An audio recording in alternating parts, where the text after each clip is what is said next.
2025년 4월 9일 수요일 날마다 솟는 샘물 말씀 묵상입니다.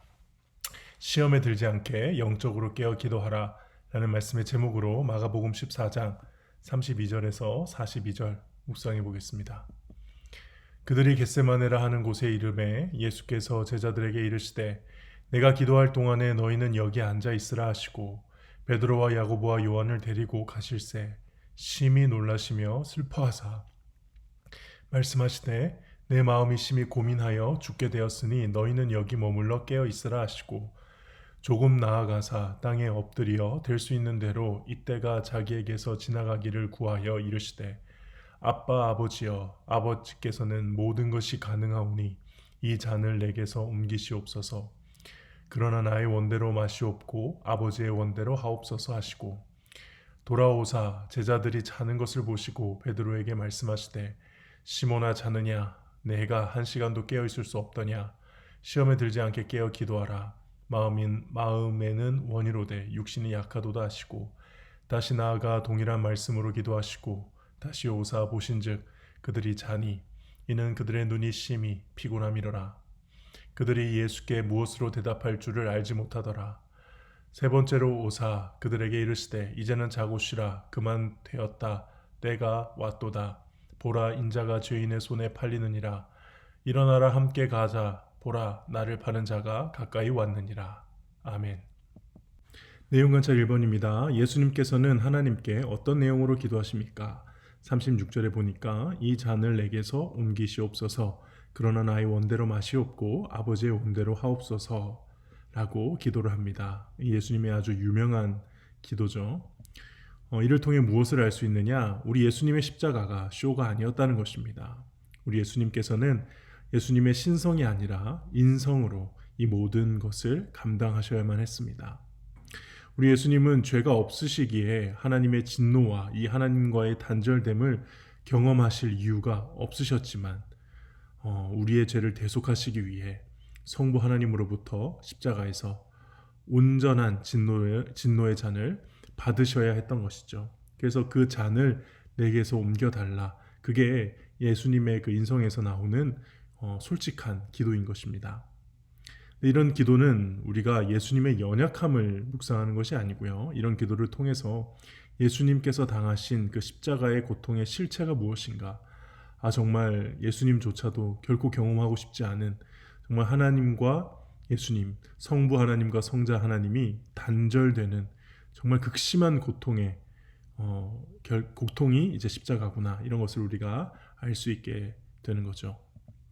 내용 관찰 2번입니다. 예수님께서는 자고 있는 제자들에게 어떤 말씀을 하십니까? 37절과 8절에 보면 자느냐 내가 한 시간도 나와 깨어 있을 수 없느냐 시험에 들지 않게 깨어 있어라 기도하라 라고 말씀하고 계시죠. 사실 그런 생각 해봅니다. 제자들의 기도가 무슨 힘이 될까요? 그렇죠? 제자들이 기도한들 그게 얼마나 예수님께 힘이 되겠습니까? 솔직히 제자들의 기도는 별다른 힘이 없다고 봅니다. 근데 그럼에도 불구하고 예수님께서는 깨어서 기도할 것을 제자들에게 요청하셨죠.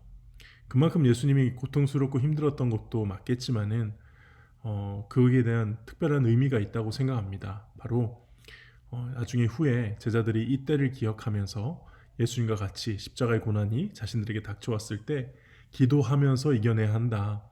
예수님도 기도하면서 십자가의 길을 가셨으니까 우리도 예수님처럼 기도하며 우리의 십자가의 길을 가자 이렇게 깨닫고 다짐하고 그렇게 그때 이겨냈을 것으로 보입니다. 영과 묵상입니다. 예수님께서는 왜 제자들에게 깨어서 기도하라고 요구하십니까? 예수님의 본심이 나오죠. 내 마음이 심히 고민하여 죽게 되었으니. 그러니까 예수님이 온전히 인간으로서 느꼈을 그 두려움과 고통을 그래도 제자들과 함께 나누고자 하셨던 거죠. 물론 아까 계속 얘기했듯이 실제로 그 고통을 나눌 수 있어서가 아니고 또한 제자들에게 또 그럴 만한 능력도 있어서가 아니라 예수님이 그러셨던 것처럼 이후에 예수님의 길을 가는 자들이 서로 기도하고 동역하며 서로 그 힘들고 어려운 고난의 무게의 짐을 함께 나누며 예수님의 길을 따라와야 했기에 그것을 깨우쳐 주시기 위해 우리 주님께서 이렇게 말씀하신 것으로 보입니다. 느낀 점입니다. 시험에 들지 않도록 영적으로 깨어 하나님의 뜻을 구하며 기도하라는 예수님의 말씀에서 무엇을 느낍니까? 그러고 보면 예수님은 사탄을 물리치실 때도 이렇게 하나님으로서의 능력, 이렇게 신성을 사용하셔서 쫓아내지 않으셨습니다. 그러니까 우리도 할 수 있는 방법, 말씀을 선포함으로 물리치셨죠.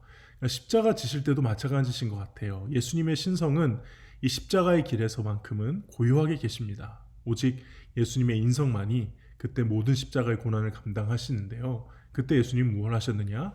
기도하셨죠. 혼자 기도하지 않으시고 아직 아무것도 깨닫지 못하는 제자들에게 함께 기도할 것을 요청하시며 마지막 순간까지 기도하셨습니다. 이것은 예수님을 따르고자 하는 자들이 어떻게 함께 예수님의 길을 가야 할지 보여주는 것입니다. 예수님도 기도하셨다면 우리도 마땅히 기도해야 하죠. 예수님이 제자들에게 기도를 또 요청하셨다면, 그렇죠? 우리도 동역자들에게 기도를 요청하며 나를 위해서 기도해달라고 말하며 우리의 십자가의 길을, 우리가 가야 할 길을 가야 하는 것입니다. 결단과 적용입니다. 일상의 고단함이나 인생의 고난으로 시험에 들었던 적은 언제입니까? 어떤 상황에서도 영적으로 깨어있어 시험에 들지 않고 하나님의 뜻을 따르기 위해 무엇을 실천하겠습니까? 개인적으로 오늘 말씀을 통해서는 기도의 능력에 대해서 다시 묵상해 봅니다. 성경에서 등장하는 가장 강력한 기도는 무엇일까요? 어떤 기도가 능력이 있다고 할 수 있을까요? 저는 오늘 예수님의 기도가 아닌가 합니다. 오늘 예수님의 기도는요, 무려 한 인간으로 하여금 십자가의 길을 갈 수 있도록 하게 한 기도입니다.